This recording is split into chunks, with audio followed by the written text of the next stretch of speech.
लक्ष्मी जो है भगवान के चरणार बिंद की शुश्रूषा है।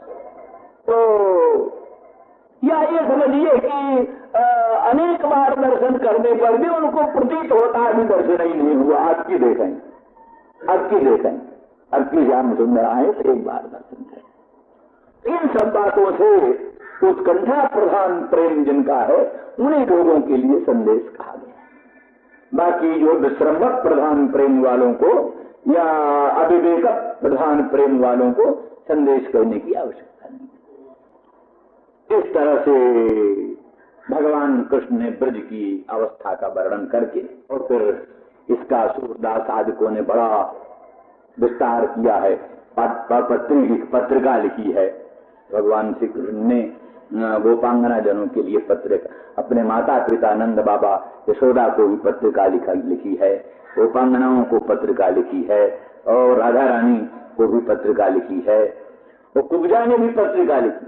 कुब्जा ने भी बुलाया उद्धव को, कहा उद्धव देखो हमारी ये पत्रिका ले जाओ, गोपांगनाओं को देना, राधा रानी को देना। ये सब क्यों रोज रोज उठकर सवेरे सवेरे हमको गाली देती? ये हमारा भी भाग्य है, हम कहाँ कुबड़ी थी कृष्ण कंठ का चंदन प्रगड़ती थी, क्या हमारी महिमा थी? तो जिन्होंने हम पर अनुग्रह किया, कृपा किया, क्या बात है, हम बिना काशी गए हमको काशी का स्नान हो गया, बिना परिश्रम किए, ये उनका अनुग्रह है, हम क्या करें। और फिर अंत में राधा रानी को कहा कि जो कुछ भी हो आखिर हम तुम्हारी दासी रहेंगे, तुम्हारी अनंत महिमा है, तुम्हारा अनंत सौंदर्य माधुर्य है, तुम्हारे सामने हम कुछ नहीं, हम तुम्हारी दासी हैं, आपकी कृपा हम पर होनी चाहिए। इस तरह से जो है सबको भी उनको भी लिखा। और कई लोगों को कुछ और भी लिखा है, तुम लोगों ने श्याम सुंदर को बहुत कष्ट दिया है, बांधा है उनको कृष्ण को, और थोड़े थोड़े मक्खन के लिए, दही के लिए नाच नचाया है, क्या आप तुम किस मुंह से उनको जल्दी अपने पास बुलाना चाहती हो? इतना कष्ट सहन कर कैसे जाएंगे तुम्हारे यहाँ कृष्ण? ऐसी अनुकूल प्रतिकूल सब बातें कही। नंद बाबा क्या नाम बसदेव जी ने भी पत्रिका लिखी है और कहा कि आप बड़े धन्य हमारे दोनों पुत्र हैं, उनका आपने पालन किया है, पोषण किया है, रक्षण किया है, हम तुम्हारे बड़े कृतज्ञ हैं, तुम जरूर आओ यहाँ और दर्शन करो श्याम सुंदर का, बलराम का, और इनको भी भेजेंगे तुम्हारे यहाँ, कोई ऐसी बात नहीं है, आप किसी प्रकार का भेद न माने। उन्होंने भी ऐसा बहुत सी लिखी है। तो इस प्रकार से अंत में वहाँ उन लोगों ने ये भी लिखा है कि थोड़ी सी भागवत की दृष्टि तो जरा बड़ी गंभीर, भागवत की दृष्टि तो एक बड़ा उस ढंग की है। अब यहाँ तो उद्धव का बड़ा महत्व भगवान कृष्ण कहते हैं, सुखदेव जी बड़ा महत्व कहते हैं, प्रेष्ठम एकांतिनम भक्तम, ये सब उनके लिए विवरण दिया। लेकिन सूरदास जी कहते हैं कि वो कृष्ण भगवान कहते सखा को मिल गया हमारा, लेकिन ठीक सखा नहीं, इसको कृष्ण प्रेम नहीं, ये तो इसको ज्ञान का घमंड है। तो बोलो जैसे काग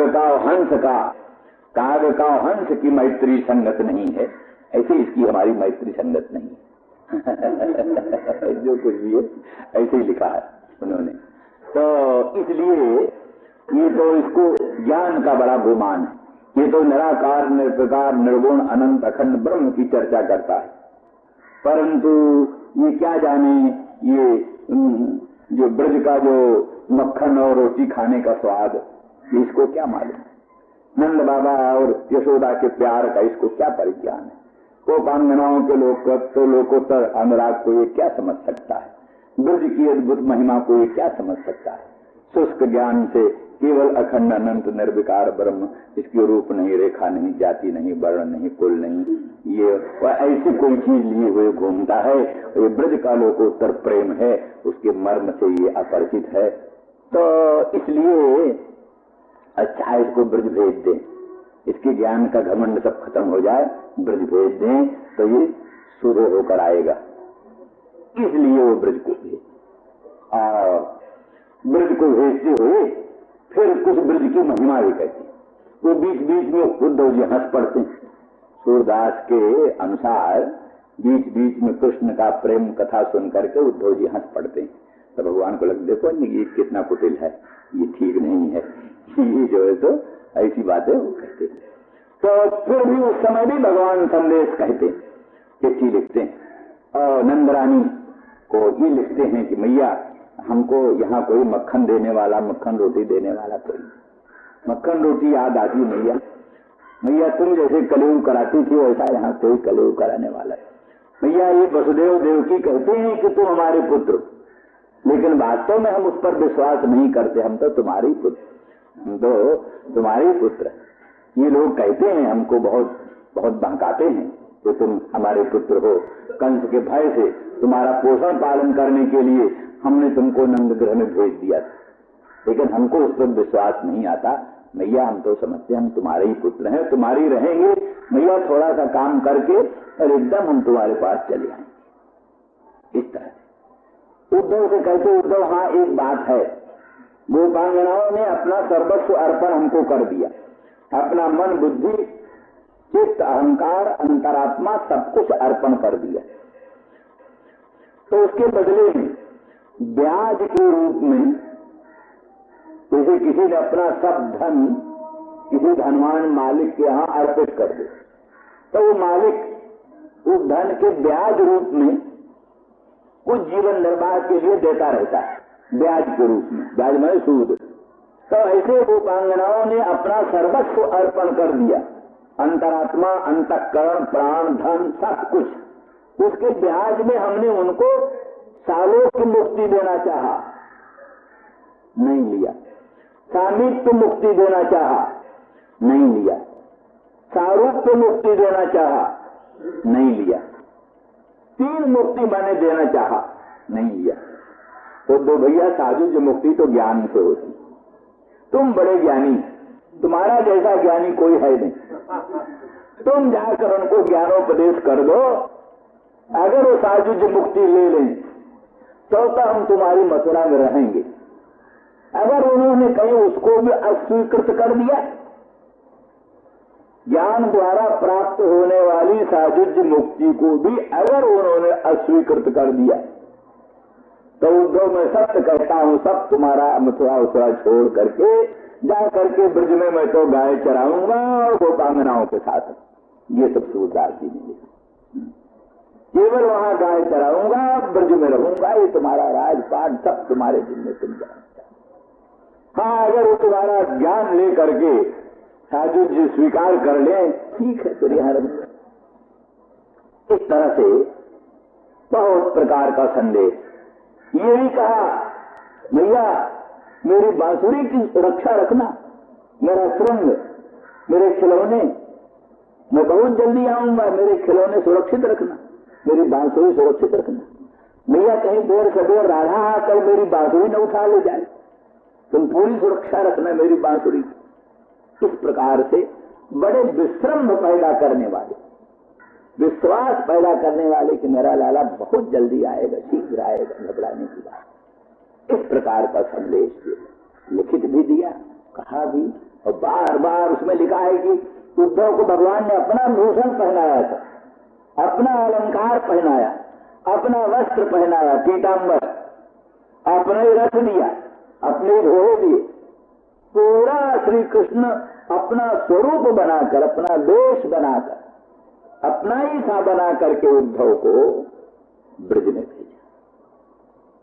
तो उद्धव जो है सो भागवत के अनुसार भगवान का भर्ता, भगवान भर्तुरादेश मादाय, भर्ता का आदेश, अपने स्वामी भगवान कृष्ण का आदेश। सूरदास जी भक्त हैं, जो कुछ कहें सब मान है, स्वरूपधारी है, लेकिन भागवत की दृष्टि से वास्तव में उद्धव ज्ञान गुमानी नहीं थे, ज्ञान का उनको कोई घमंड नहीं था। सच्चा ज्ञान होने पर घमंड होता ही नहीं, जब तक सच्चा ज्ञान नहीं होता तभी तक घमंड रहता है। ज्ञान मान जहाँ एको नहीं, ज्ञान वही होता है जहाँ मान नहीं। जो सारे विश्व को ब्रह्म जानता है वो कैसे मान करेगा, किससे मान करेगा। सकलमिदम अहंच वासुदेव सकलमिदम तुरहंच, मैं सेवक सचराचर रूप रास भगवंत, सारा चराचर भगवान का रूप है। जो मानता है तो किससे अपने को श्रेष्ठ मानेगा, गुमान कैसे करेगा, घमंड कैसे करेगा, बन नहीं। और उद्धव तो परम भक्त हैं, भगवान के प्रेष्ठ हैं, एकांती भक्त हैं। एकांती भक्त का ही अर्थ किया गया कि जो सब छोड़ करके, इतने पर भी अन्य आश्रय को परम त्याग करके, अन्य आश्रयता को पूर्ण परित्याग करके सर्वतोभावे न गाढ़ प्रेम से भगवान को भजे, उसका नाम एकांती भक्त है। पारिभाषिक शब्द है एकांती। एकांती अनन्य, अनन्य को एकांती कहते। अनन्य अनन्य यस्य भगवत व्यतिरिक्ता अन्य न विद्यते यस्य स अनन्य। भगवान को छोड़ करके अन्य कोई जिसके है ही नहीं, एकमात्र भगवान को ही सर्वस्व मानता है, भगवत भिन्न कोई पदार्थ देखता ही नहीं, वो अनन्य। तो भगवान का अनन्य भक्त, एकांती भक्त, श्रेष्ठ भक्त, और इसलिए भगवान ने उद्धव को भेजा। और ज्ञान कहना भी भगवान को अनभीष्ट नहीं था, ज्ञान बताना गोपांगनाओं को या माता पिता को अत्यंत अभीष्ट था भगवान, क्योंकि उसी ज्ञान के सहारे इतने तीव्र विप्रयोग जन तीव्र ताप को सहन कर सकना संभव हो। कई लोगों का तो ये ज्ञान प्रेम कम करता, लेकिन जो उच्च कोटि के भगवत भक्त हैं, वो विप्रयोग जन तीव्र ताप में झुलसे जाते हैं, उनके लिए थोड़ा भगवान की व्यापकता का ज्ञान, सर्वांतरता का ज्ञान, सर्वेश्वरता का ज्ञान, वो उनके मन में ढांढस बनाता है, धैर्य बनाता है। तो वो प्रीति का, भक्ति का बाधक नहीं है, उसमें कोई बाधा नहीं पहुंचाता, किंतु उल्टा एक आश्वासन देता है, प्राण किसी तरह से सुरक्षित रहें, जिससे भगवान का ध्यान बढ़ाते चले। वो हमने कहा ही कई बार कि प्रेमी लोग भी, कई लोग ये मानते हैं, जो विप्रयोग जन तीव्र ताप में जल्दी प्राण त्याग कर देता है, वो तो समझो पलायन कर जाता है, प्रेम मार्ग से, युद्ध से पलायन कर गया, भाग गए।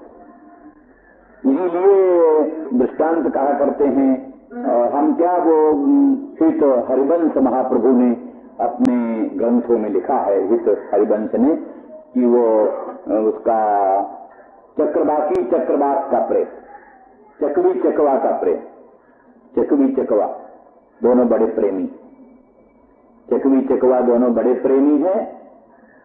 तो उनको चकवी चकवा का मजाक बनाती हुई सारस पत्नी लक्ष्मणा बोलती।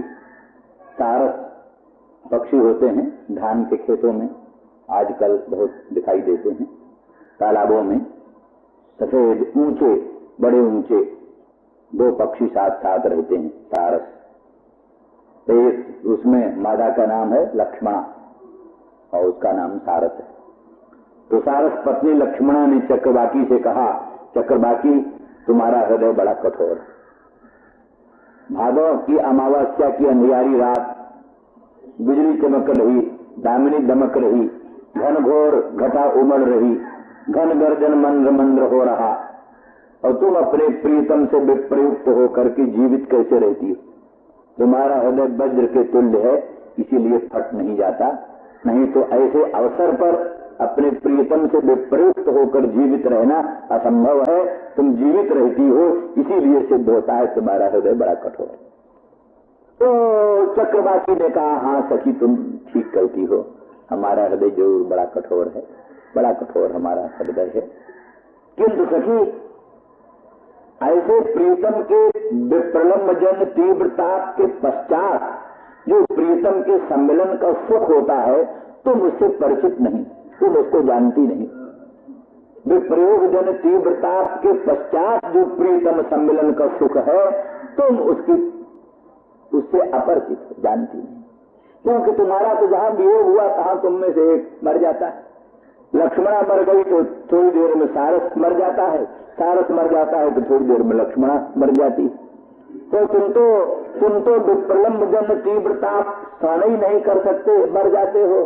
तो इसलिए ताप के अनंतर होने वाले सम्मिलन के सुख को तुम कहा जाए। तो इसलिए सखी, इसलिए हित हरिवंश कहते हैं, वो तो कायर है, पलायन करके भाग गया। जो ताप सहने का मौका है, तो ताप सहने की हिम्मत न करके प्राण त्याग करके भग गए। लेकिन चक्रवाकी जो है उस ताप को सहने की हिम्मत दिखाती है और धैर्य से प्राणों को धारण करती है और मरण से भी कोट गुणित अधिक दारुण संताप का अनुभव करती हुई भी जीवित रहती है और विप्रलम्ब जन तीव्र ताप का अनुभव करती है। और राधा रानी याजकों का बल्कि वल्लभ संप्रदाय में तो मुख्य रूप से तापानुभूति ही परम पुरुषार्थ, विप्रलम्ब की अनुभूति ही परम पुरुषार्थ। ताप भगवत वियोग में ताप का अनुभव करना वही सर्वोत्कृष्ट पुरुषार्थ, सर्वात्म भाव की प्राप्ति का वही मूल है। उनके अनुसार पूर्वराग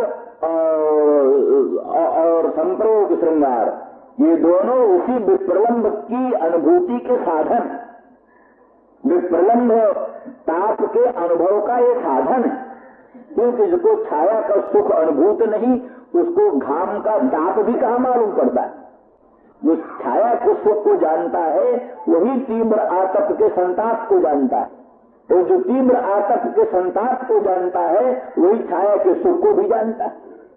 जो आतप का संताप न जाने वो छाया का सुख नहीं जानता, जो छाया का सुख नहीं जानता वो आतप के संताप को भी नहीं जानता। इस दृष्टि से ये रासलीला या वेणु गीत लीला ये सब क्या नाम जुगल गीत तो क्या नाम विप्रलम्ब श्रृंगार, तो लेकिन ये वेणु गीत और वेणु गीत पूर्व राग है और राज पंचायत वही संभोग श्रृंगार है। तो इस सब का इतना ही मूल है कि विप्रलम्ब ताप के अनुभव की योग्यता हो जाए। विप्रलम्ब ताप के अनुभव की योग्यता के लिए ये सब भगवत सम्मिलन सुख है। और इसलिए अंत में इसी के द्वारा उनके अंतःकरण में अंतरात्मा में रोम रोम में भगवान विराजमान हो जाते हैं। फिर उसको भगवत भिन्न कोई वस्तु भाषित नहीं होती, इसलिए सर्वोत्तम पुरुषार्थ होता है। श्री राम जय जय राम। आयरत मारुह्य प्रजो नंद गोकुलम। इस तरह से भगवान श्री कृष्ण ने संदेश दिया तो बड़े आदर के साथ भर्तुः संदेशम आदाय, भगवान कृष्ण को उद्धव वैसे तो खानदानीय थे, कृष्ण के पिता वसुदेव जी के भ्राता जो थे देवभाग, उन देवभाग के ही पुत्र उद्धव थे, इसलिए चचेरे भाइये। तो भी श्री कृष्ण के प्रति उनकी अनन्य भक्ति, श्री कृष्ण को ईश्वर मानकर, परमेश्वर मानकर उनमें वो भक्ति करते हैं, इसलिए उनको अपना भर्ता, स्वामी, मालिक मानते हैं।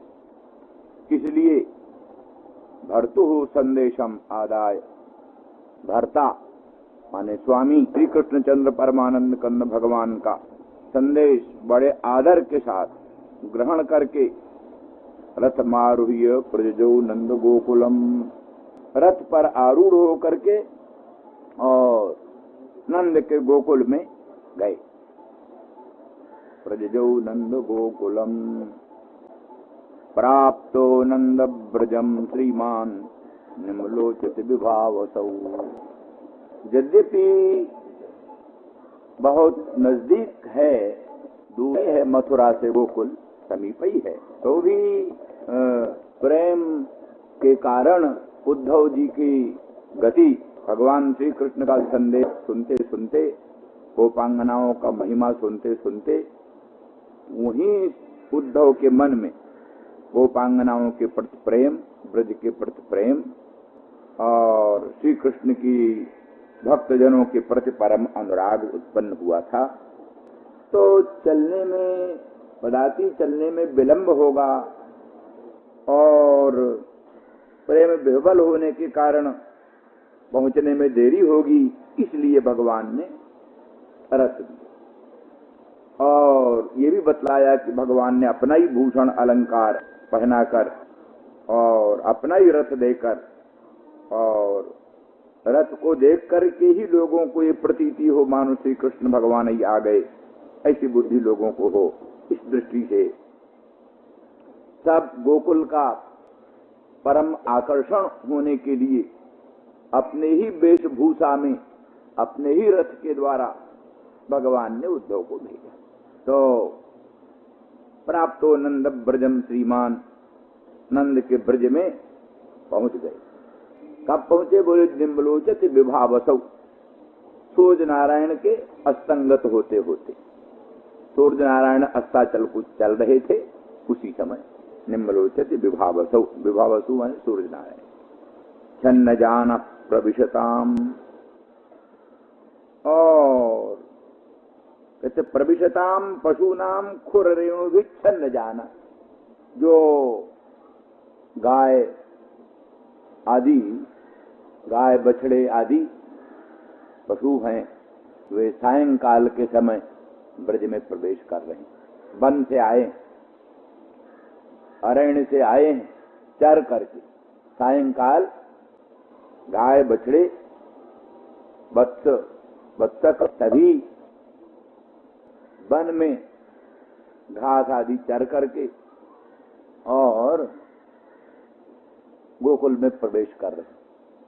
गोकुल में प्रवेश करने वाले गायों बछड़ों के जो खुरों से उत्पन्न रेणु, उस रेणु के द्वारा उनका रथ जो है वो आच्छन्न हो, छिपा हुआ। माने किसी को सहसा ये ज्ञान नहीं हुआ कि कोई रथ आ रहा। एक तो सूरज अस्ताचल को चले गए थे, अंधेरा हो चला था, और दूसरे पशुओं के खुरों से उत्पन्न रेणुओं के द्वारा नभोमंडल व्याप्त हो रहा था, उसमें भी रथ आच्छन्न होने के कारण लोगों को सहसा विज्ञान नहीं हुआ। छन्न जान प्रविशताम पशूनाम खुर रेणु भी। ब्रज की शोभा स्वाभाविक रूप से वासितार्थे विजुद्धिर्नादितम सुस्मिभिर्वृषै धावंती भिश्च बासराधि रूधो भारई स्वभक्तकान। विश्वनाथ चक्रवर्ती यहाँ कहते हैं कि यद्यपि भगवान श्री कृष्णचंद्र परमानंद कंद के वियोग से सारा ब्रज संतप्त और किसी में किसी प्रकार का उत्साह नहीं, हर्ष नहीं, अतएव वैसी शोभा भी नहीं, तो भी भगवान श्री कृष्णचंद्र ने अपने परम भक्त उद्धव को अपने दिव्य धाम ब्रज की शोभा अनुभव कराने के लिए जो श्री कृष्ण विप्रयोग प्रकाश है, श्री कृष्ण के वियोग का जो प्रकाश है, उसको आवृत कर दिया। माने श्री कृष्ण के वियोग में जो ब्रज की दशा है, उस दशा को आवृत करके, छिपा करके, श्री कृष्ण के संयोग में जो ब्रज का प्रकाश होता था, उस प्रकाश को दिखलाया। श्री कृष्ण के संयोग में जो ब्रज का प्रकाश होता था, उसी प्रकाश को दिखाया। इसलिए प्रत्येक ब्रजवासियों में ऐसा उत्साह उत्पन्न कर दिया। ये तो सभी आस्तिक मानते हैं कि प्राणियों की संपूर्ण चेष्टाएं अंतर्यामी की प्रेरणा से प्रभावित होती। संपूर्ण गतिविधि प्राणियों की अंतर्यामी की प्रेरणा से प्रभावित रहती। तो ईश्वर सर्वभूतानां हृदयेर्जुन तिष्ठति ब्राह्मण सर्वभूतानि यंत्रारूढ़ानि मायया। गीता स्पष्ट करती है कि ईश्वर ही यंत्रारूढ़ के समान सभी प्राणियों को प्रेरणा दे करके विभिन्न कर्मों में प्रवृत्त करते हैं। एस एव साधु कर्म कारयत तम जमेभ्यो उन्नीशते, एस एव असाधु कर्म कारयत तम जमेभ्यो अधो निनीशते। भगवान की प्रेरणा से ही प्राणी सत्कर्म करके ऊर्ध्व लोकों में जाता है, भगवान की ही प्रेरणा से प्राणी असत कर्म करके निकृष्ट लोकों में जाता है। ये दूसरा शास्त्रार्थ है कि वो प्रेरणा प्राणियों के अपने स्वस्व कर्मानुकूल होती है। जैसे विद्यार्थी पढ़ने में प्रवृत्त होता है तब अध्यापक उसको पढ़ाता है, अगर विद्यार्थी पढ़े नहीं तो अध्यापक उसको क्या पढ़ावे। इसलिए देवदत्त को पढ़ाता है, ऐसा व्यवहार किया जाता है। इसलिए देवदत्त जगदत्त काष्ठम पाठयति नहीं बोल सकते। जगदत्त किसी काठ को पढ़ा रहे हैं ये नहीं बोला जा सकता। क्यों कि काष्ठ पठनानुकूल व्यापारवान नहीं। देवदत्त तो पठनानुकूल व्यापारवान है, तो काष्ठ पठनानुकूल व्यापारवान नहीं है। इसलिए सक्रिय सच जब प्रईसो विषय सक्रिय का जो प्रईस है वही णिच का विषय हुआ करता है। इस दृष्टि से जो व्यापारवान है उसी में णिच प्रत्यय होता है, उसी से कार्य इत्यादि बनता है। तो एतावता अपने अपने पूर्व संस्कारों के अनुसार लोग तत्त कर्मों में प्रवृत्त होते हैं, तब भगवान प्रेरणा दे करके शक्तिशाली बना करके उनको उन कर्मों में लगाते हैं। ये नहीं कि अकस्मात भगवान किसी से शुभ कर्म करा करके उत्कृष्ट लोकों में पहुंचाए दे, किसी से अशुभ कर्म करा कर किसी को निकृष्ट लोकों में पहुंचाए दे, ऐसा नहीं। इसलिए बादरायण ने इस पर विचार किया है। वैषम्य निर्घरण इतचे न सापेक्षत्वात्। अगर मनमानी ईश्वर शुभाशुभ कर्म कराए तो वैषम्य निर्घरण दोष आ जाएगा। भगवान क्यों किसी को शुभ कर्म करके उत्कृष्ट लोकों में पहुंचाते हैं, क्यों किसी को अशुभ कर्म करा करके निकृष्ट लोकों में पहुंचाते हैं, विषमता दोष भगवान में आरोपित हो जाएगा, निर्घृणता निर्दयता भगवान में आरोपित हो जाएगी। उन दोषों को दूर करने के लिए भगवान बादरायण व्यास अपने सूत्रों में लिखते हैं कि प्राणियों के कर्म की अपेक्षा करके ही भगवान प्राणियों को प्रेरणा करते हैं। इसलिए प्रयत्नापेक्षस्तु बेहतर प्रसिद्धा वैयर्थ्यादिभ्या, ये भी सूत्र है। जीव के किए हुए प्रयत्न की अपेक्षा से ही जीव उसको तत्त कर्मों में भगवान जीव के किए हुए प्रयत्नों की अपेक्षा से ही भगवान उनको उन विभिन्न कर्मों में लगाते हैं। तभी शास्त्र विहित और शास्त्र निषिद्ध स्थिति की सफलता होगी, नहीं तो विधि निषेध व्यर्थ जाएगा। किसी आदमी के हाथ पांव हथकड़ी बेड़ी से जकड़े हुए हैं तो उसको कौन कहेगा तुम जल माने, तुम जल लाओ। जिसके हाथ पांव हथकड़ी बेड़ी से बंधे हुए हैं उसको कोई प्रेरणा कर नहीं सकता। प्रेरणा उसी को किया जा सकता है जो कर सकता न हो उसको प्रेरणा नहीं दी जा सकती। जब प्राणी शुभ कर्म में प्रवृत्त हो सकता है, अशुभ कर्म से निवृत्त हो सकता है, तब उसके लिए प्रेरणा सार्थक, तब उसके लिए विधि और निषेध सार्थक। अगर प्राणी स्वतंत्र ही नहीं है शुभाशुभ कर्म करने में, अशुभ कर्म से निवृत्त होने में स्वतंत्र नहीं, शुभ कर्म में प्रवृत्त होने में स्वतंत्र नहीं, तब उसके लिए ईश्वरीय विधि निषेध और राजकीय विधि निषेध भी, राजकीय कानून, राजकीय विधि निषेध भी उस पर लागू नहीं हो सकता और ईश्वरीय विधि निषेध भी उस पर लागू नहीं हो सकता। ये तभी लागू हो सकता है जब प्राणी स्वतंत्र हो। बुरे कर्म से हटने में, अच्छे कर्म में प्रवृत्त होने में प्राणी स्वतंत्र हो, तभी उसके लिए प्रेरणा हो सकती है। किंतु यहाँ तो दूसरी स्थिति है। यहाँ तो ये सब ब्रजभक्त भगवान के परम कृपा पात्र हैं और यहाँ कोई ऐसा कोई शुभ कर्म का कोई प्रसंग भी नहीं है। ये तो केवल मात्र इस दृष्टि से कि अपने परम भक्त उद्धव को ब्रज की, जो कि भगवान का दिव्य धाम है, ब्रज धाम भगवान का दिव्य धाम है, जिसके ध्यान करने से प्राणी का कल्याण होता है। ब्रज का ध्यान किया जाता है, वृंदावन धाम का ध्यान किया जाता है, वहां के गोवर्धन आद्री का ध्यान किया जाता है, कृष्ण सरोवर, कृष्ण कुंड, राधा कुंड का ध्यान किया जाता है, प्रेम सरोवर का ध्यान किया जाता है। ये सब ध्येय वस्तु, जैसे जैसे भगवान ध्येय हैं जैसे भगवान का नाम ध्येय है, रूप ध्येय है, लीला ध्येय है, धाम ध्येय। नाम रूप लीला धाम ये सब का सब भगवत स्वरूप है, इसलिए सब का सब ध्येय है। भगवान का ध्यान किया जाता है, भगवान के नाम का, रूप का, लीला का, धाम का, सब का ध्यान किया जाता है। तो पहले पहले उद्धव ब्रज जा रहे हैं, तो उद्धव को ब्रज का जो वास्तविक स्वरूप है, ब्रज की जो शोभा है, ब्रज की शोभा और ब्रज के वास्तविक स्वरूप को अनुभव कराना भगवान अपना उचित समझते हैं, कर्तव्य समझते हैं। इसलिए अपनी प्रेरणा से, अपनी मंगलमयी दिव्य लीला शक्ति के प्रभाव से कृष्ण वियोग का जो प्रकाश है ब्रज में, उसको आवृत कर दिया, ढक दिया। और कृष्ण के संयोग का जो प्रकाश है, कृष्ण के संयोग में जो ब्रज की रूपरेखा बनती थी, जो ब्रज का प्रकाश बनता था, वो प्रकाश दिखाया, वो प्रकाश दिखाया।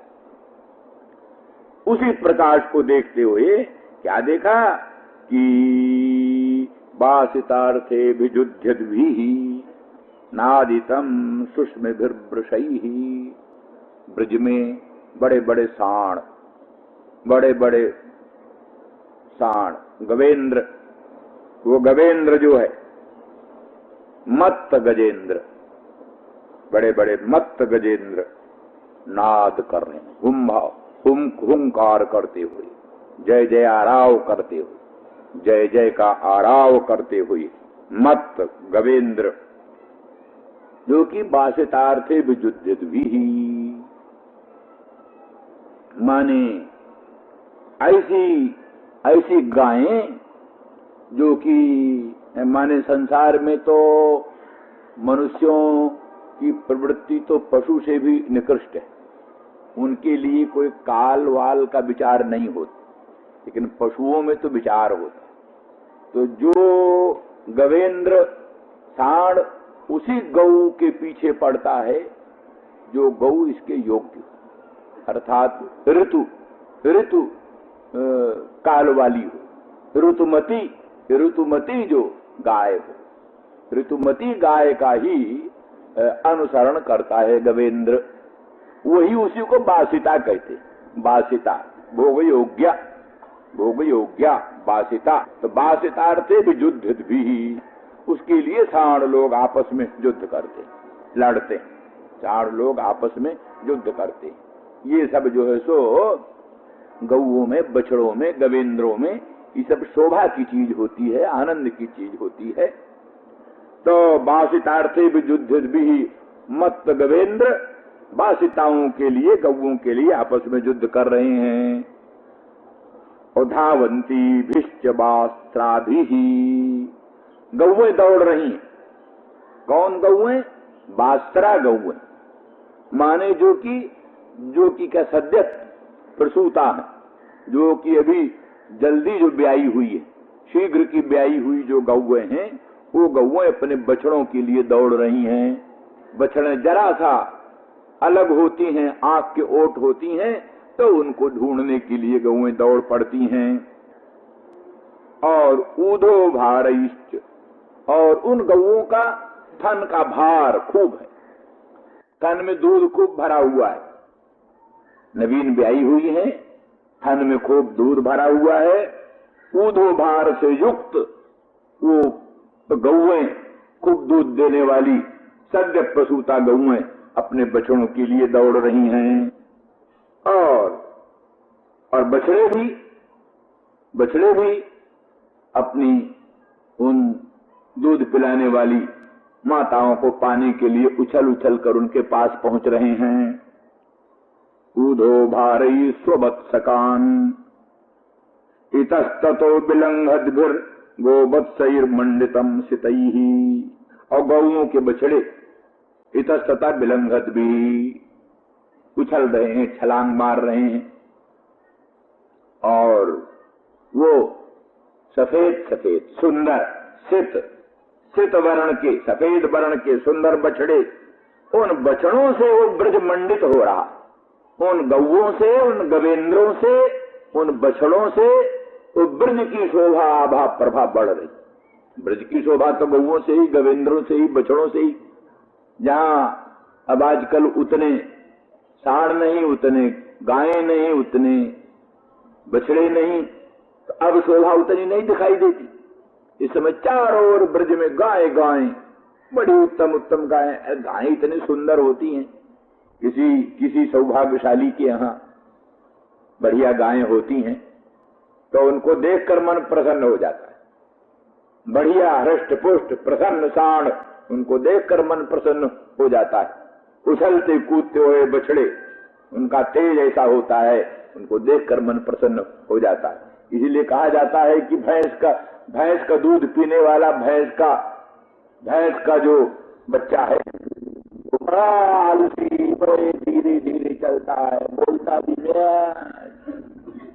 लेकिन गाय का बछड़ा, उसके दूध में चमत्कार है। वो दूध पी करके ऐसा उछलता है, थोड़े दिन का बछड़ा इतना उछलता है कि उसको पकड़ सकना मुश्किल होता है। इसीलिए कहा जाता है कि गाय के बछड़े का दूध, गाय का दूध पीने से हो जाता है, तेज आता है, स्फूर्ति आती है, बल आता है, विद्या बढ़ती है, बुद्धि बढ़ती है। और भैंस का दूध पीने से जैसे वो भैंस के बच्चे की हालत होती है, वैसे दूध पीने वाले की हालत होती है।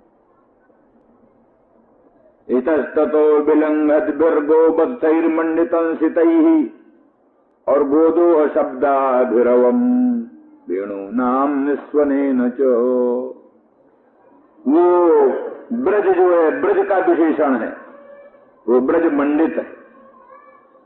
उन बछड़ों द्वारा, उन दिव्य गवेंद्रों द्वारा और ऊर्ध्वभार से युक्त उन सद्य धेनुओं द्वारा, और वो ब्रज अत्यंत मंडित है, शोभित।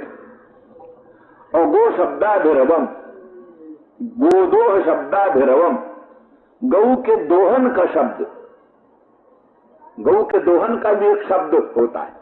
गऊ के दोहने में जो शब्द होता है, दूध की धार गिरती है पात्र में, उसका एक शब्द होता है। तो जहां एक दो गऊ दुही जाती होता है साधारण शब्द होता है, जहां लाखों गायें दुही जा रही हैं, एक गाय, दो गाय, 10 गाय नहीं, हजारों लाखों गायें जहां दुही जा रही हैं, तहां उनका कितना बड़ा शब्द होगा। तो वो दोहन का जो सुंदर राव है, निनाद है, गोदोहन का जो राव है, निनाद है, उसका गोदोह का अभिराव है, जिसमें ऐसा ब्रज, गोदोह शब्दाभिरवम, गोदोह के शब्द का अभिरव है, जिस ब्रज में ऐसा ब्रज में, या नंद गोकुल में, नंद गोकुलम का विशेषण है। नंद गोकुलम ब्रजम उद्धवा जयऊ, नंद गोकुल जो है ब्रज, उसमें उद्धव गए। वो कैसा नंद गोकुल है कि ऐसे ऐसे गवेंद्रों से, बछड़ों से, गायों से मंडित है, और गोदोहन के शब्द का अभिनव हो रहा है, जिसमें चारों तरफ गोदोहन के शब्द का नाद हो रहा, गोदोहन के शब्द का अभिराव हो रहा है चारों तरफ, जिसमें ऐसा गोकुल। और वेणु नान चो, वहां वेणु भी बजाई जा रही। ग्वाल बाल जो गायों के पीछे हैं, बछड़ों के पीछे हैं, वो वेणु नाद कर रहे हैं। श्री कृष्ण से सब सीख रखा था ना। वेणु वाद्य उरुधा निज शिक्षा, वहां लिखा है युगल गीत में माने परंपरा, हर एक वादन की परंपरा होती है। तबला के बजाने की परंपरा, बीणा बजाने की परंपरा, और ऐसी ही विभिन्न प्रकार के वाद्य गीत आदिकों की परंपराएं होती।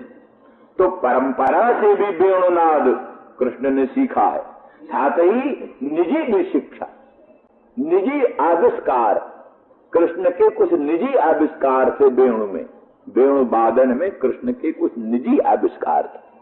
इसलिए कृष्ण का वेणुनाद सुन करके ब्रह्म, रुद्र, इंद्र आदि भी मोहित हो जाते थे। शक्र सर्व परमेष्ठ पुरोगा कष्पलन यजुर अनिश्चित तत्वा।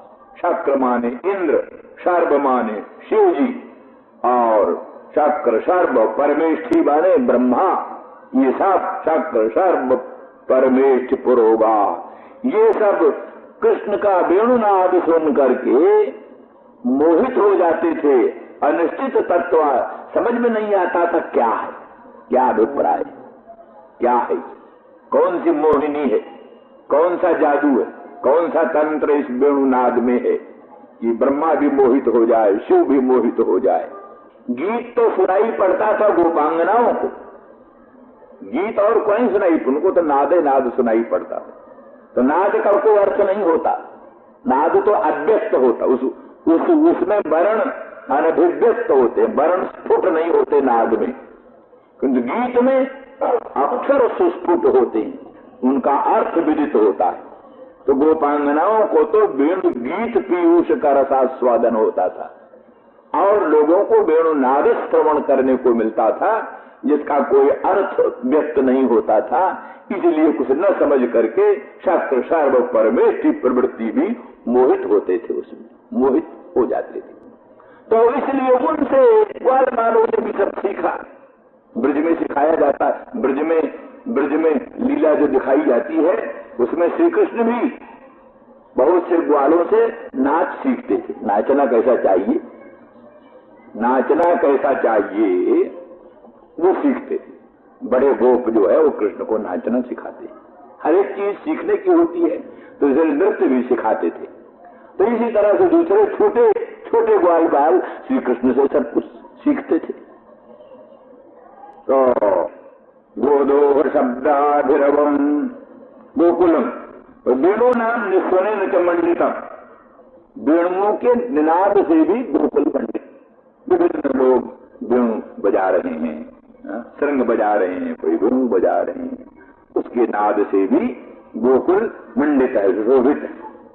गायंती भिश्च कर्माणि उपलक्षण है, मैंने कि बीड़ा वादन भी हो रहा, कहीं बीड़ा वादन हो रहा, कहीं पर क्या नाम है मुरज है, मृदंग है, आदि आदि के भी वाद्य हो रहे हैं। अभी ऐसा इसीलिए तो कहा वस्तुता तो कृष्ण में प्रयोग जन तीव्रताप में संतप्त ब्रज में ये सब संभव नहीं, मुरझाया हुआ ब्रज, वहां की लताएं भी मुरझाई हुई, वहां के ग्वाल बाल भी गई, गायें भी मुरझाई हुई, श्री कृष्ण के भी प्रयोग जन तीव्रताप में संतप्त थे।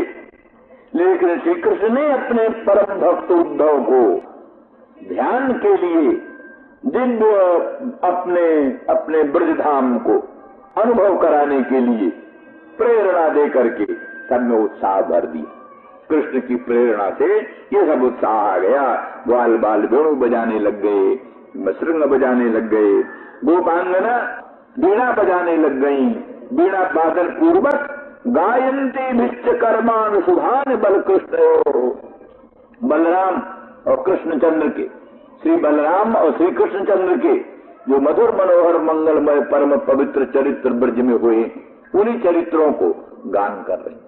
गोपांगनाथ को तो स्वभाव ही था, गायन तो गोपो जनितानुरागा श्री कृष्ण दामोदर माधवेति, वो तो भगवान के मंगलमय नाम को, भगवान के मंगलमय गुणगणों को निरंतर गाती रहती ही है। तो बीणा वादन पुरस्कार और राग रागिनी सब उनका अनुसरण करती हैं, वो राग रागिनी ढूंढती नहीं, राग रागिनी अनुसरण करती हैं उनका अपनी सफलता के लिए। इनके गीत में हम संयुक्त हो जाएं तो हमारी सफलता हो जाए, इस तरह से स्वभाव से वो जो कुछ भी बोलती। इसीलिए वो आनंद वृंदावन चंपू में कहा है कि ब्रजधाम के सारे वृक्ष कल्प वृक्ष हैं और सारी वहाँ की तरुणी साक्षात लक्ष्मी रूपा है, और वहाँ का साधारण भाषण भी संगीत है, साधारण भाषण भी संगीत है। अब गोपी गीत है, असल में गोपियों ने रोया है, श्री कृष्ण के विप्रयोग जन तीव्र ताप में संतप्त होकर रोया है, पर राग रागिनियों ने साथ दे दिया, वो गीत बन गई, गोपी गीत बन गई। जयत तेधिकम जन्मना ब्रज सहत इंदिरा शश्वदत्री, ये सब जो गोपी गीत है। तो वास्तव में तो वो संतप्त होकर के कृष्ण से प्रार्थना कर रही हैं, रो रही हैं कृष्ण से, परंतु वो स्वभाव से ही राग रागिनी उनका अनुसरण करती हुई और वहां उनकी सेवा करती हैं, इसलिए सब गीत बजाती। गायंती भिष्ट कर्मान शुभान, बल कृष्णयो हो, बलराम और कृष्ण के परम शुभ चरित्रों को गायन कर रही जो गोपांगनाएं हैं, वो गोपांगनाओं से भी गोकुलम मंडितम, गोकुलम मंडितम का विशेषण, वेणु नाम निस्वनेन मंडितम, और धावंती भी बासराधि मंडितम, धावत भी उल्लंघत भी क्या नाम बसई ही मंडितम, इन सब से गोकुल मंडित है। और ऐसे श्री कृष्ण और बलराम के मंगलमय गुणगणों को गान करती हुई, वीणा वादन करती हुई गोपांगनाओं के द्वारा भी गोकुल मंडितम, गोकुल मंडित। इतने नहीं कहते स्वलंकृता भी, स्वलंकृता गोपी गोपी भीर गोपैश्च सुविराजितम, गोपियां स्वलंकृत सुंदर अलंकार युक्त दिव्य भूषण बसन अलंकार को धारण कर रखा है। श्री कृष्ण प्रेरणा से उद्धव को दिव्य ब्रज का धाम दिखाने की दृष्टि से तो स्वभाव से ही नाना प्रकार के भूषण बसन अलंकारों से अलंकृत गोपांगनाओं के द्वारा और श्री कृष्ण के मंगलमय गुणगणों को गान करती हुई गोपांगनाओं के द्वारा गोकुलम मंडितम, नंद गोकुलम मंडितम। इसी तरह से कहते स्वलंकृत और गोपैश्च, गोप भी सब स्वलंकृत दिव्य अलंकारों से अलंकृत, भूषण बसन धारण किए हुए दिव्य अलंकारों से अलंकृत हैं वो भी। अथवा ये समझ लीजिए कि वो कई चीजें ऐसी होती हैं कि किसी का स्वाभाविक शोभा आभा प्रभा भी अलंकार के रूप में होता है। कई बहुत भूषण बसन अलंकार धारण करें तो भी वो कोई शोभा आभा प्रभा नहीं व्यक्त होती, और कई लोगों का ये स्वाभाविक स्थिति होती है बिना भूषण बसन अलंकार के भी वो अत्यंत अलंकृत जैसे होते। इतना भी भूषण बसन अलंकार धारण करो, अगर रोवनी सूरत हो तो क्या करेगी वो भूषण बसन अलंकार, क्या करेगी? इस तरह से अथवा वो जो हमने कहा कल की बात कि कृष्ण का क्या नाम ब्रज का प्रेम तीन प्रकार का, उत्कंठा प्रधान, विश्रंभ प्रधान और अविवेक प्रधान, तीन प्रकार का ब्रज का प्रेम है। तो ये जो विप्रयोग जन तीव्र ताप की अनुभूति, ये ज्यादा उत्कंठा प्रधान गोपांगनाओं को है। उत्कंठा प्रधान जो गोपांगना और उत्कंठा प्रधान जो नंद यशोदा प्रभृति, इन्हीं में कृष्ण विप्रयोग का रूप दिखाई देता है। जो अद्भुत संताप, विरहजन्य संताप और एक प्रकार से सब प्रकार के भूषण बसन अलंकारों से रहित होकर और एक संताप की अनुभूति, दुख की अनुभूति प्रतिक्षण व्यक्त करना, ये इन लोगों उत्कंठा प्रधान, जिनको कि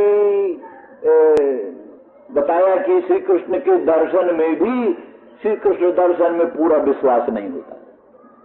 राधे मिले प्रतीत नावत, राधा अपने मदन मोहन श्याम सुंदर से मिल रही है तो भी उसको विश्वास नहीं होता कि हम मिल रहे हैं।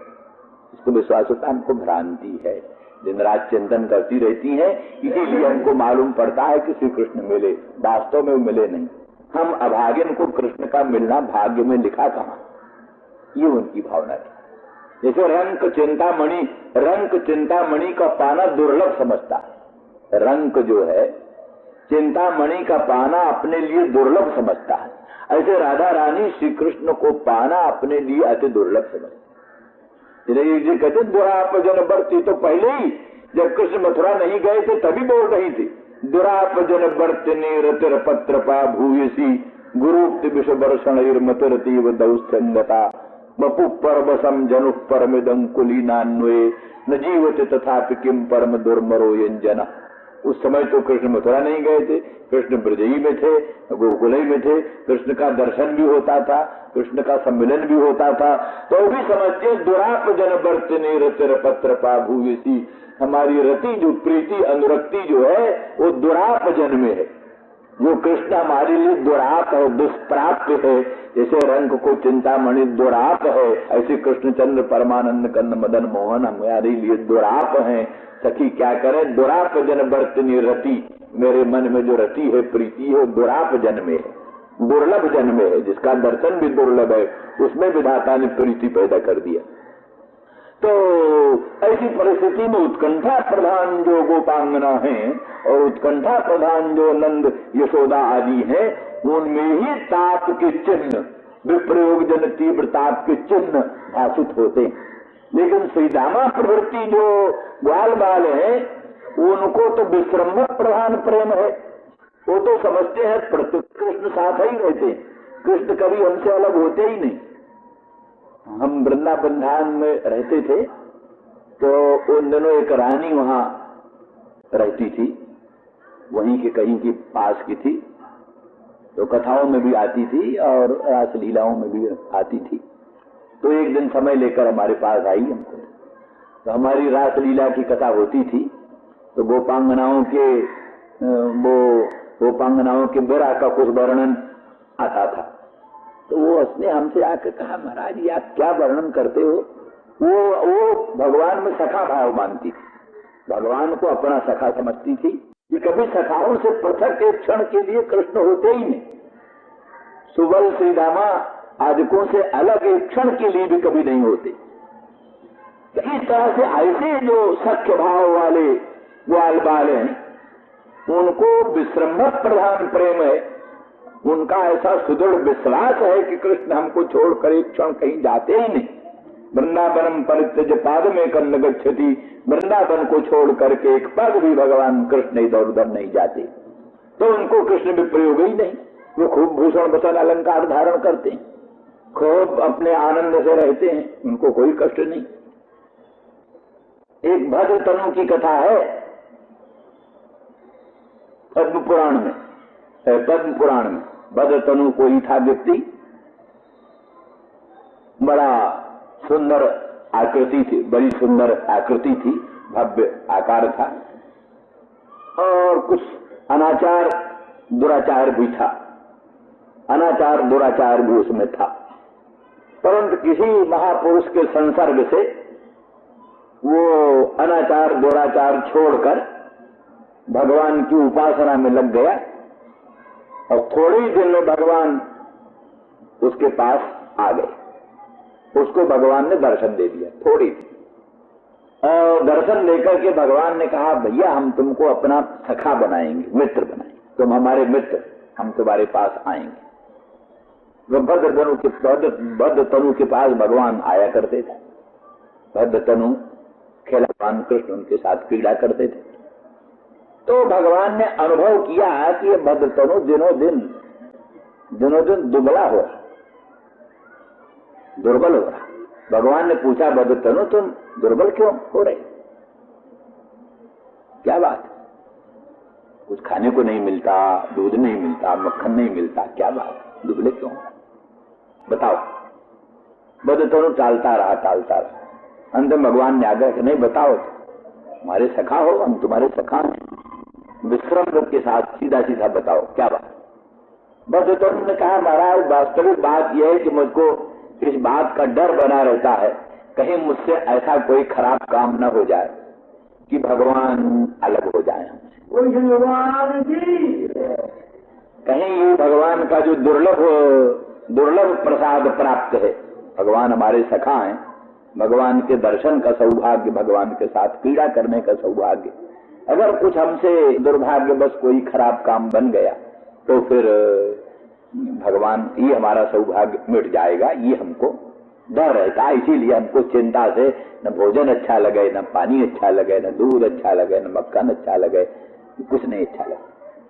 तो भगवान ने भद्र तनु से कहा, भद्र तनु तुम उसकी चिंता मत करो। हम जिससे एक बार मिल लेते हैं फिर उससे अलग नहीं। ये नहीं होता कि हम किसी से मिले और फिर अलग भी हो जाए, ऐसा नहीं। इसीलिए क्या है, गीता में भी है, भिन्न माम प्राप्त न निवर्तन्ते मद्भावमागता, जो माने भगवान को प्राप्त करके फिर प्राणी निवृत्त नहीं होता। ब्रह्मलोक जाकर के भी प्राणी लौट सकता है, इंद्रलोक जाकर के भी प्राणी का पतन हो सकता है, पर भगवान लोक जाकर के प्राणी का फिर पतन नहीं हो। इसलिए बदतनु, हम जिसको अपनाते हैं फिर उसको छोड़ते नहीं। बहुत से वचन है जिसमें स्पष्ट है कि भगवान को प्राप्त करके प्राणी की फिर पुनरावृत्ति नहीं। तो भगवान ने कहा तुम्हें चिंता मत करो। इसलिए कहते हैं, कोई किसी गोपांगना के यहाँ भगवान श्री कृष्ण गए और उनके पांवों में नूपुर थे, घुंघरू थे, वो कुछ बजते थे। तो उसने कहा, श्याम सुंदर है, आपके पांवों में घुंघरू हैं, ये बजते हैं। तो जग जाते हैं लोग, लोगों को मालूम हो जाता है, इसलिए तुम घुंघरू को निकाल दो ना। तो भगवान ने कहा, तो सखी तुम ही निकाल दो। तो वो सखी घुंघरू निकालने लगी। तो दूसरी गोपी कहती, अरे सखी तू क्या करती है पगली, ये क्या पागलपन का काम करती। जो घुंघरू भगवान के चरणों में आ गए हैं, तुम उनको भगवान के चरणों से पृथक कर रही हो। इसे प्रभु को आदत पड़ जाएगी कि जो इनके चरणों में आए वो फिर हट भी सकता। तो ये आदत तू क्यों पैदा कर रही? अभी तक तो ये नियम है, जो इनके चरणों में आता है इनसे पृथक नहीं होता। तू घुंघरू को स्वयं पृथक कर रही है, तो ऐसी परिस्थिति में तू भी फिर कभी पृथक की जा सकती है। इसलिए ये आदत मत पैदा कर, ये भूल मत कर कभी। तो इसलिए निश्चित है, तो ऐसे जो भक्त हैं विश्रम्भ प्रधान प्रेम वाले, इनकी दृष्टि में कभी भगवान का विप्रलंब होता ही नहीं। इसलिए प्रत्यक्ष भगवान कृष्ण का दर्शन करते हैं, संबोधन करते हैं, उनसे संबोधित होते हैं, आनंदमयी क्रीड़ा करते हैं। तो वही लोग स्वलंकृत हैं। और इस भाव की गोपांगना भी कितनी है, गोपांगना भी सब एक ही भाव की थोड़ा ना, मातृभावना वाली कितनी गोपांगना है, कृष्ण को अपना लाडले लाल समझती है। ऐसे भी है बहुत सी गोपांगना भिन्न भिन्न भावना वाली है। तो वो जो इस प्रकार के सख्य भाव वाली गोपांगना या दूसरे भाव वाली गोपांगना, जिनका विश्रम्भ प्रधान प्रेम है, वही गोपांगना स्वलंकृत है, और वही गोप जो है क्या नाम स्वलंकृत है।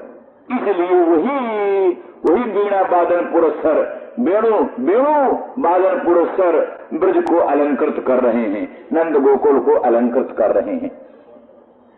और साथ ही वो जो गाय हैं, बछड़े हैं, ये तो उनमें तो कृष्ण का स्थायी भाव का अर्थ वही होता है, जैसा कि हमने कई बार कहा है, स्थायी भाव मन जैसे द्रवीभूत लाह में कोई रंग डाल दे तो रंग का स्थायी भाव बन जाता है।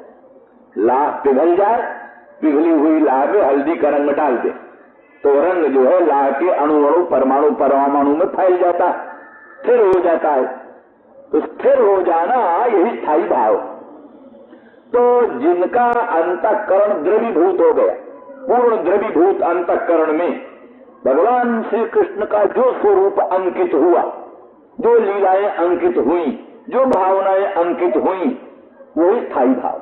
तो स्थायी भावापन्न जो भगवान की लीलाएं, भगवान के चरित्र, भगवान का स्वरूप, वो अडिग है, एक रस है। तो ऐसे जो श्री कृष्ण लीलाओं का स्थायी भाव जिनके अंतःकरण में उद्भूत है, श्री कृष्ण के स्वरूप का, श्री कृष्ण के चरित्र का स्थायी भाव जिनके अंतःकरण में उद्भूत है, उनके लिए वही रूप दिखाई दे रहा, दूसरे रूप कभी दिखाई नहीं देता। इसका वर्णन किया है मधुसूदन सरस्वती ने कि कुछ भक्त ऐसे हैं कि सारे विश्व को कृष्ण रूप में देखते हैं, सारा विश्व कृष्ण। भूतानि भगवत्यात्मन नेश भागवतोत्तम सर्वभूतेषु यः पश्येत् भगवत भावमात्मनि भूतानि भगवत्यात्मन नेश भागवतोत्तम।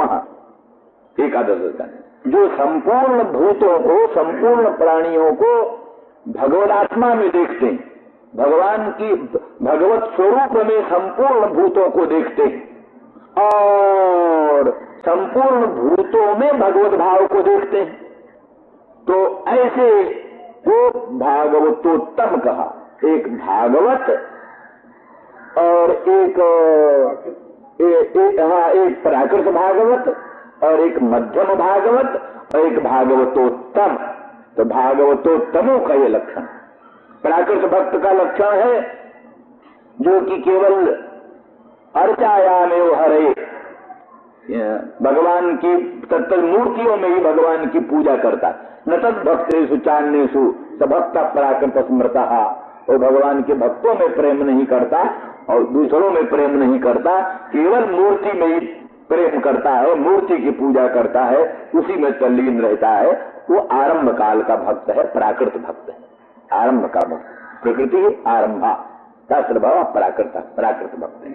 और दूसरा भक्त जो है ईश्वरे तदधीने सु बालिशेषु तुसत्सुचो प्रेम मैत्री कृपोपेक्षा यह करोत समध्यमा, वो मध्यम भागवत है, क्योंकि ईश्वर में प्रेम करता है, ईश्वराधीन भक्तों में प्रेम, उनमें मैत्री करता है, ईश्वराधीन भक्तों में मैत्री रखता है, ईश्वर में भगवान में अनन्य प्रेम रखता है, भगवत भक्तों में मैत्री रखता है। और बालिश जो है मूर्ख लोग, उन पर अनुकंपा रखता है, कृपा रखता है, और जो शत्रु है उनकी उपेक्षा रखता है। ये मध्यम कोटि का भक्त है, भगवान में प्रेम, भगवत भक्तों में मैत्री और मूर्ख जनों में अनुग्रह और शत्रु जनों में उपेक्षा। तो और उत्तम भागवत कौन है? जो सारे विश्व को कृष्ण ही देखता है, जहां देखो कृष्ण ही कृष्ण है, कृष्ण को छोड़कर कुछ नहीं। तो क्यों बना ऐसे? तो ऐसे बना जैसे कोई पानी की टंकी में कोई रंग डाल दिया, और रंग जो है, रंग से वो पानी की टंकी का पानी सब रंग गया। अब जहां जहां नलों द्वारा वो जल निकलेगा उसी रंग में निकलेगा, और अपने से संश्लिष्ट वस्तुओं को अपने रंग में रंग कर ही जो भी उस जल से संश्लिष्ट होगा उसी रंग में रंगा जाएगा। ये तो है दृष्टांत। यहाँ क्या है? अंतःकरण। अंतःकरण है सरोवर, महान सरोवर, और वही अंतःकरण भगवत प्रेम में पिघल गया, लाह की तरह अंतःकरण पिघल गया। लाह की तरह जो भगवत भक्त का अंतःकरण पिघल गया, उस पिघले हुए अंतःकरण में भगवत स्वरूप का प्रादुर्भाव हो गया। जैसे पिघली हुई लाह में हल्दी का रंग डाल दिया, जैसे पिघले हुए अंतःकरण में भगवान का रंग, भगवान का स्वरूप, भगवान का चरित्र, भगवान का गुण आविर्भूत हो गया। तो जैसे हल्दी का रंग पिघली हुई लाह में स्थिर हो जाता है, ऐसे ही भक्त के द्रवीभूत अंतःकरण में भगवान का चरित्र, भगवान की लीला, भगवान का स्वरूप, भगवान का नाम अंकित होकर के सुस्थिर हो जाता है। वही अंतःकरण कानों द्वारा निकलकर शब्द सुनता है, वही अंतःकरण आंखों द्वारा निकलकर रूप देखता है, वही अंतःकरण नासिका द्वारा निकलकर गंध ग्रहण करता है, वही अंतःकरण त्वक द्वारा बहिर्भूत होकर के स्पर्श को ग्रहण करता है। शब्द, स्पर्श, रूप, गंध का ग्रहण अंतःकरण ही से होता है। केवल आंख नहीं रूप ग्रहण करती, केवल घ्राण नहीं गंध ग्रहण करती, किंतु घ्राण द्वारा प्रवृत्त गंधाकाराकारित वृत्ति, घ्राण द्वारा प्रवृत्त अंतःकरण की गंधाकाराकारित वृत्ति गंध को ग्रहण करती, नेत्र द्वारा निकली हुई अंतःकरण की रूपाकाराकारित वृत्ति रूप को ग्रहण करती, रसना द्वारा अंतःकरण की वृत्ति रसाकाराकारित होकर के रस को ग्रहण करती। ये सिद्धांत है वेदांत का भी, सांख्य का भी, योग का भी, सबका यही सिद्धांत है। नैयायिक आदिकों का कुछ से भिन्न मत है। तो कहने का अभिप्राय ये, अब वो अंतःकरण जिसकी वृत्ति बन करके शब्द, स्पर्श, रूप, सुगंध को ग्रहण करती है, वो अंतःकरण कृष्ण रंग में रंगा गया। कृष्ण के रंग से वो अंतःकरण ही रंगा हुआ। इसलिए कृष्ण रंग से रंगे हुए अंतःकरण ही की वृत्ति अगर रूप को ग्रहण करती है तो कृष्ण रूप ही में ग्रहण करती है। कृष्ण रूप ही तो वो रंग जिसको छूता है अपने रंग से रंग लेता, वो रंग जो है जिसको छूता है अपने रंग से रंग लेता। तो वृत्ति जो है भगवान के रंग से रंगे हुए अंतःकरण की वृत्ति जिसको छूती है उसको अपने रंग में रंग करके ही ग्रहण करती। इसका भी उदाहरण आप ले, जैसे बिजली में अगर लाल लट्टू आप लगा दोगे तो लाल लट्टू जिस वस्तु को प्रकाशित करेगा अपने रंग से रंग कर ही प्रकाशित करेगा। सारे कपड़े, मकान के सारे कपड़े लाल लाल दिखाई दे। हरा लट्टू होगा तो हरे लट्टू के संसर्ग से बिजली का प्रकाश हरा होकर के हर एक वस्तुओं को हरा बना करके ही प्रकाशन करेगा। तो जैसे ये दृष्टांत है, उसी तरह से भगवान के रंग से, भगवान के चरित्र से, भगवान के गुण से रंगा हुआ जो अंतःकरण, उस अंतःकरण की वृत्ति चक्षु द्वारा निकल करके रूप को ग्रहण करती हुई अपने रंग से रंग करके रूप को ग्रहण करेगी। इसलिए उस भक्त का, वो भक्त के नेत्र दुनिया में जो रूप देखेंगे श्यामल रूप देखेंगे। दूसरा रूप गोपांगना कहती सखी हो श्याम रंग रंगी, सखी मैं श्याम रंग से रंगी हूँ, इसलिए दुनिया की सब चीजें हमको श्याम ही श्याम दिखाई देती है। मालूम पड़ता है पीला रंग, सफेद रंग नाम की कोई चीज दुनिया में होती नहीं। उनको सिवा श्याम रंग के दूसरा रंग ही नहीं दिखता। क्या मतलब है? उनका अंतःकरण श्याम रंग से रंगा हुआ, श्याम रंग से रंगे हुए अंतःकरण की वृत्ति निकलकर जिस रूप को ग्रहण करती है श्याम रंग में रंग करके ही उसको प्रकाशित करती है। इसी तरह से उनका अंतःकरण कृष्णचंद्र के मुखचंद्र की सुमधुर अधर सुधा रस के अनुभव से रंगा हुआ। अंतःकरण में श्री कृष्ण के अधरामृत की अभिव्यक्ति, श्री कृष्ण के मुखचंद्र के सुमधुर अधर सुधा रस का उन्होंने आस्वादन किया। तो अंतःकरण ही श्री कृष्णचंद्र के मुखचंद्र की सुमधुर अधर सुधा रस से भाषित है। तो वो अंतःकरण जिसमें रस को ग्रहण करता है, किसी पदार्थ के रस को ग्रहण करता है, तो कृष्ण के सुमधुर मुखचंद्र के अधर सुधा रस के रूप ही में ग्रहण करता। हर एक रस को कृष्णचंद्र के मुखचंद्र का सुमधुर अधर सुधा रस ही समझता। हर एक रूप को श्री कृष्णचंद्र का रूप ही समझता। हर एक शब्द को श्री कृष्ण के वेणु गीत पीयूष रस से बासित अंतःकरण से आविर्भूत जो श्रोत्रजन्य शब्दाकाराकारित वृत्ति उस शब्द को अपने रंग में रंग कर ही ग्रहण करती है। इसलिए वो शब्द भी वेणु नाद के रूप में ही भाषित होता। इसलिए ऐसे भक्तों को वेणुनाद के रूप में ही सब शब्द सुनाई देते हैं। भगवान के मुखचंद्र के सुमधुर अधर सुधा रस के रूप में ही दुनिया के सब रस भाषित होते हैं। भगवान के पादार बिंद के सौगंध्यामृत से भावित अंतःकरण की गंधाकाराकारित वृत्ति हर एक गंध को कृष्णचंद्र के पादार बिंद के सौगंध के रूप में ही ग्रहण कर। इस दृष्टि से सवै भागवतोत्तम, ये वो भागवतोत्तम है जो भगवान श्री कृष्ण के मुखचंद्र का दर्शन करते हैं, भगवान के पादार बिंद की नखमण चंद्रिका का दर्शन करते हैं, अंग अंग के दिव्य सौगंध्यामृत का रसास्वादन करते हैं, मुखचंद्र के सुमधुर अधर सुधा रस का समास्वादन करते हैं, वेणु गीत पीयूष रस का आस्वादन करते हैं, जिनके अंतःकरण भगवान के दिव्य गंध, दिव्य स्पर्श, दिव्य रूप, दिव्य रस के भावना से भावित है, भाषित है। उनका अंतःकरण श्रोत्र द्वारा, त्वक द्वारा, चक्षु द्वारा, घ्राण द्वारा तत्त विषयों को ग्रहण करता हुआ भगवान के दिव्य शब्द, दिव्य स्पर्श, दिव्य रूप, दिव्य गंध के रूप में ही तत्त वस्तु को ग्रहण करता। इन सब दृष्टियों से ये जो गायें हैं और बछड़े हैं, इनमें कृष्ण का रंग, कृष्ण का रूप, कृष्ण का रस पूरी तरह से भावित हो गए। गावश्च कृष्ण मुख निर्गत वेणुगीत, गावश्च कृष्ण मुख निर्गत वेणुगीत पीयूष मुत्तभित कर्ण पुटेन पिबन्त्य, शावा स्मृतस्तनपय कवला स्मृतस्थुर गोविंदमात्मन दृशा श्रुकला प्रसन्त्या।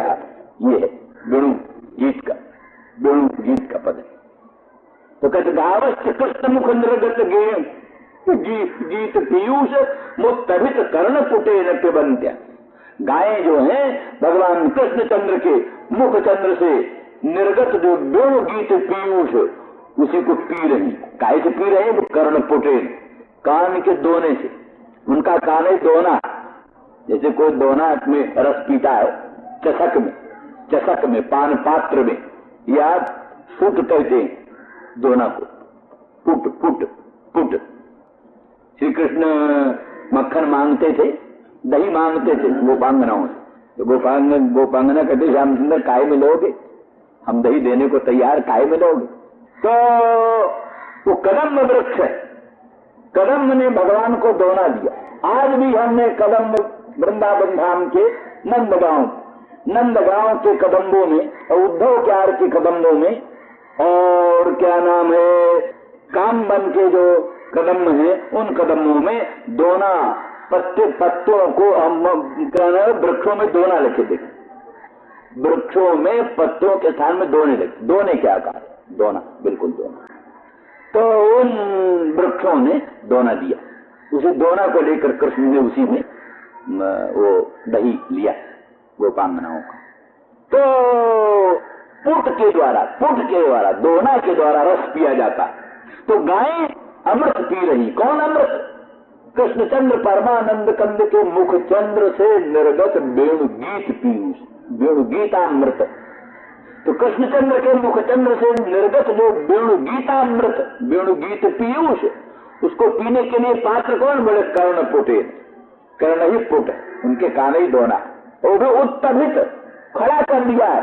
कहीं अगर टेढ़ा हो जाएगा दोना तो रस गिर जाएगा, दोना टेढ़ा हो जाएगा तो कहीं रस गिर जाएगा। इसीलिए मानो कान को खड़ा कर, ताकि दोना खड़ा रहे, कोई उसमें से रस गिरने न पाए। इसलिए उत्तभित कर्ण, उत्तभित माने खड़े किए हुए जो कान, उत्तभित कर्ण पुटई पिबन्त्य।